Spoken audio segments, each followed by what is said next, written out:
Pak Made Tangkas, kalau sekarang saya ingin meminta cara melihat teman-teman industri terhadap industri perminyakan, apa concernnya sebetulnya yang membuat teman-teman kalangan industri khususnya GEKINDO khawatir?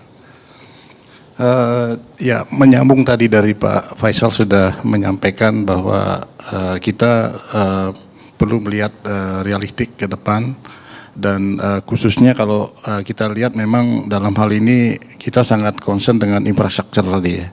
Bagaimana terbangunnya infrastruktur yang komprehensif, yang benar-benar bisa melayani dan juga mengadakan sumber energi itu secara efisien dan efektif.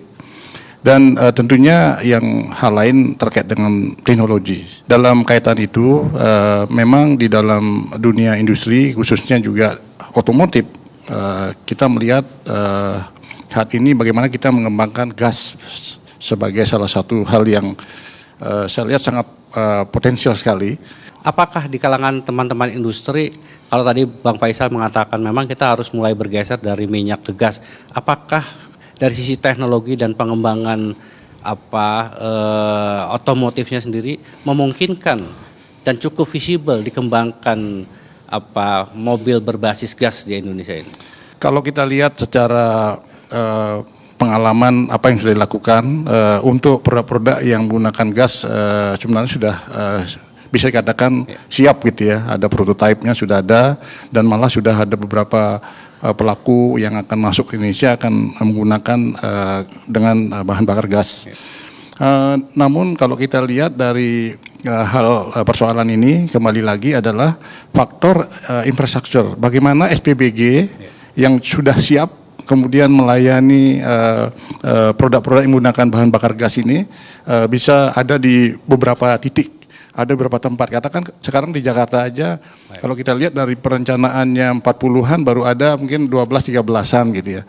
Ini yang sesuatu yang memang harus kita percepat. Dan juga yang lain tentunya selain dari faktor infrastruktur tadi adalah yang tak kalah pentingnya regulasi. Karena ketika konversi gas ini dijalankan, itu ada beberapa persoalan yang harus kita siapkan seperti yang berubah-berubah safety, juga ya. Gitu ya. Seperti safety misalnya. Bagaimana menjamin kepada pemakai supaya benar-benar produk dengan bahan bakar gas ini bisa digunakan oleh customer maupun juga oleh masyarakat dengan aman, dengan nyaman begitu ya. Ini juga menjadi suatu persoalan kita ya. Ini menarik sekali. Saya melihat bahwa ke depan tampaknya memang perlu lebih jelas lagi roadmap-nya, peta jalan untuk menjadikan energi, kita mempunyai kemandirian di bidang energi dan juga mineral yang bisa kita optimalkan untuk peningkatan kesejahteraan. Pak Martiono, kalau kita bicara peta jalan untuk mineral, apa sebetulnya yang perlu kita rumuskan supaya betul-betul tadi sampaikan oleh Pak Martiono, ada kesepahaman yang bisa kita pegang bersama untuk tidak akhirnya saling menyalahkan? Ya, artinya kan begini Pak, sederhana saja. Bagaimana pemerintah bersama perusahaan itu bisa bersama-sama menciptakan iklim investasi yang kondusif. Itu yang pertama, Pak. Yang kedua, yang harus juga menjadi penekanan adalah bagaimana caranya supaya kita tuh tidak merasa, Indonesia tidak merasa dirugikan. Yang ketiga, itu juga perlu ada suatu jaminan untuk keberlanjutan dari suatu usaha. Nah, 3 faktor itu, Pak. Itu saya kira yang penting nanti di dalam mempertimbangkan berbagai macam aturan, ya, kemudian insentif dan sebagainya.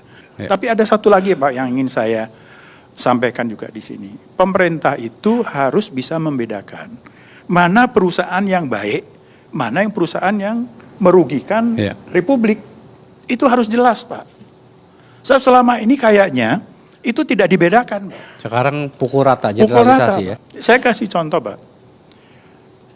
Di perusahaan yang memberikan kontribusi itu jumlahnya tidak lebih dari 40, Pak. Perusahaan tambang yang ada di Republik Indonesia ini jumlahnya 10.640-an. Yang memberikan kontribusi sekitar hanya 40 perusahaan yang sekitar lebih dari 60%.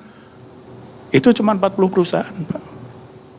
Yang lain hanya untuk pemiliknya aja. I don't know, Pak. Saya tidak mau kasih, tapi itu faktanya. Baik, Bang Faisal, kalau peta jalan untuk energi, apa yang perlu kita lakukan? Apakah tim reformasi tata kelola juga memberikan masukan untuk peta jalan ini? Memang itu salah satu tugas utama kami untuk menelaah sumbatan-sumbatan yang ada di dalam bisnis proses di hulu.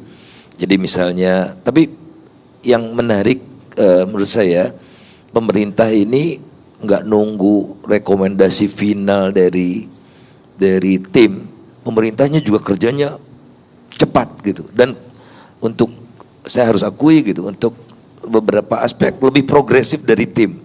Padahal tim udah dianggap progresif gitu. Pemerintah nih kadang-kadang lebih progresif dari tim. Pemerintah itu dalam hal ini SDM.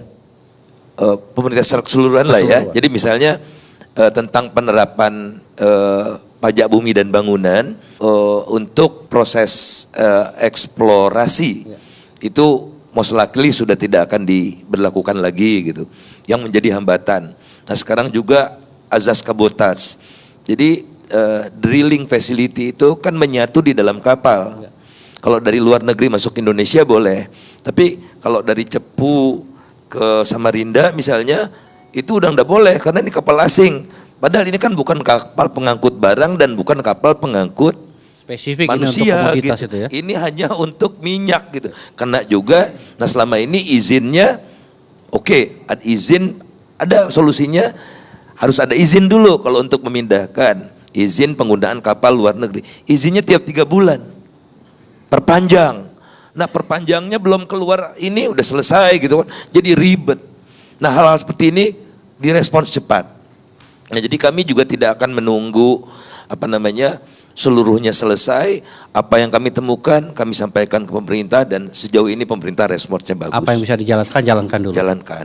Yang kita butuhkan saat ini adalah biarkan kami berbisnis, berkompetisi dengan negara-negara lain supaya kita bisa menarik kapital-kapital itu ke sini dan berinvestasi.